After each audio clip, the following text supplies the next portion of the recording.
Nous avons le plaisir d'accueillir Frédéric Lemaire, donc, qui est Country Manager France de Cohesity. Est-ce que vous pouvez présenter en quelques mots la société? Bonjour François, ravi d'être avec vous aujourd'hui. Bien, Cohesity est une jeune société américaine fondée en 2013 qui est spécialisée dans le data management. Notre siège social est basé en Californie, à San José. Nous sommes un peu plus de 1600 dans le monde, une vingtaine de personnes en France dont j'ai la responsabilité. Et depuis quelques années, nous connaissons une période d'hypercroissance qui nous permet d'être valorisés à peu près aux alentours de 4 milliards de dollars et d'entrevoir une future IPO.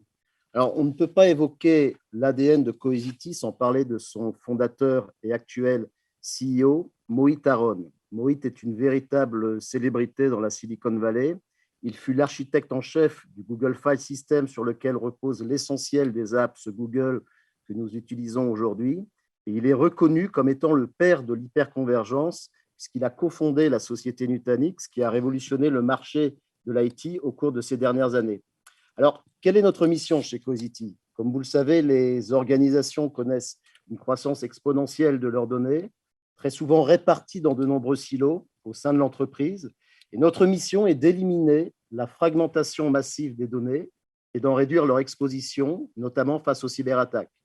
Notre offre est basée sur une plateforme logicielle de données unifiée qui va adresser un certain nombre de services dont les principaux cas d'usage sont la protection de la donnée, le stockage fichier, le stockage objet et le traitement des données pour en exploiter leur valeur opérationnelle ou business.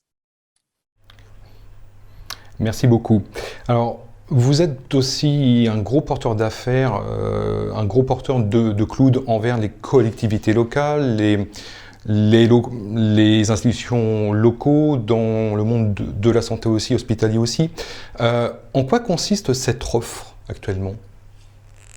Alors effectivement, François, depuis quelques années, le secteur public et notamment les collectivités territoriales ont engagé leur transition numérique afin d'améliorer la qualité du service public, l'expérience usagée des administrés et plus globalement le parcours administratif.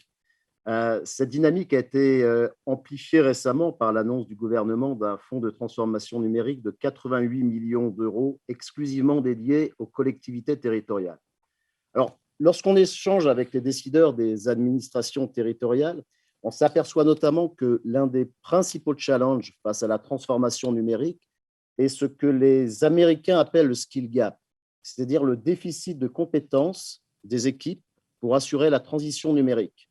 Ce constat est d'ailleurs relevé dans bon nombre d'organisations à taille intermédiaire, qu'elles soient d'ailleurs publiques ou privées. Alors, bien évidemment, François, le cloud et notamment le cloud souverain de proximité sont des solutions pour remédier à ce problème et elles permettent d'accélérer cette mutation vers le numérique. Alors, comment l'offre de Cohesity s'inscrit dans cette démarche? Notre plateforme de données est une offre logicielle multi-cloud, c'est-à-dire qu'elle va offrir le même niveau de service à la donnée, quelle que soit sa localisation physique, qu'elle soit dans les data centers de nos clients, dans le cloud public ou en mode hybridation. À ce sujet, nous sommes associés à AWS pour proposer conjointement une offre de data management as a service, l'offre DEMAS, qui sera opérationnelle en France dès le mois de juin. J'ajouterais que l'un des axes forts de notre proposition de valeur est la simplicité d'utilisation de notre plateforme. Elle ne nécessite pas de compétences spécifiques comme on pourrait en trouver sur le marché avec des solutions dites legacy qui sont en règle générale très complexes à manager. Nous pilotons l'ensemble des services multi-cloud de la plateforme. Il y a une même interface de management qui porte le nom d'Helios, qui est une solution soit de type on-premise, soit du type cloud en mode SaaS, qui permet d'obtenir des gains et bénéfices opérationnels très importants. On a pu le voir chez nos clients, des réductions de près de 70% du TCO dans certains cas d'usage.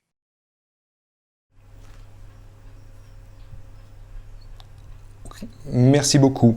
Alors, on a vu que dans le contexte du Covid actuel, de la crise sanitaire actuelle, on a vu que le télétravail, que la transformation des entreprises a beaucoup fait exploser les flux de données, les flux numériques, mais on constate aussi en parallèle que les cybermenaces, que la cybersécurité se pose de plus en plus. Comment aujourd'hui vous adressez ces problématiques et comment vous y répondez? Oui, François, il est vrai qu'avec la pandémie que nous traversons actuellement et la généralisation du télétravail, ces deux sujets ont provoqué une augmentation de près de 500% du nombre des cyberattaques et notamment des ransomware, pour un coût global estimé à plus de 11 milliards de dollars. Aujourd'hui, on estime que toutes les 10 secondes, une entreprise est attaquée. On a vu récemment des hôpitaux, mais également des organismes publics attaqués de façon extrêmement agressive, dont les services ont été interrompus pendant plusieurs jours, voire plusieurs semaines. Alors, comme chacun le sait, aujourd'hui, la question n'est plus de savoir si une entreprise sera attaquée, mais quand elle le sera, sera-t-elle bien préparée à réduire au maximum le temps d'arrêt de ses services afin de limiter l'impact sur son business?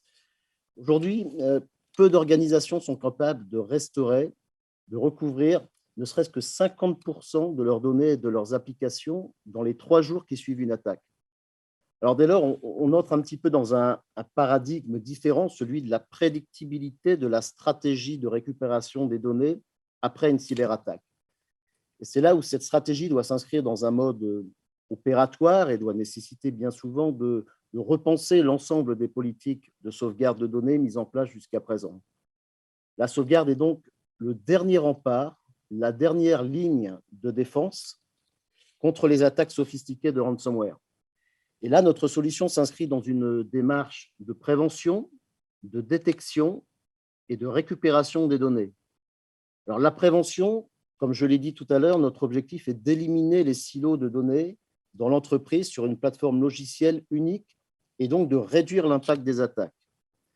L'inaltérabilité de notre système de gestion de fichiers, qui possède des authentifications très fortes, permet d'empêcher des accès externes de prendre le contrôle des données, mais également des sauvegardes.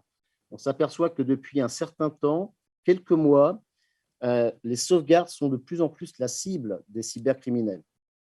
La détection, nous nous inscrivons dans une démarche par l'intégration dans notre plateforme de mécanismes de machine learning, d'observabilité, qui permettent de détecter les anomalies et de prévenir les attaques.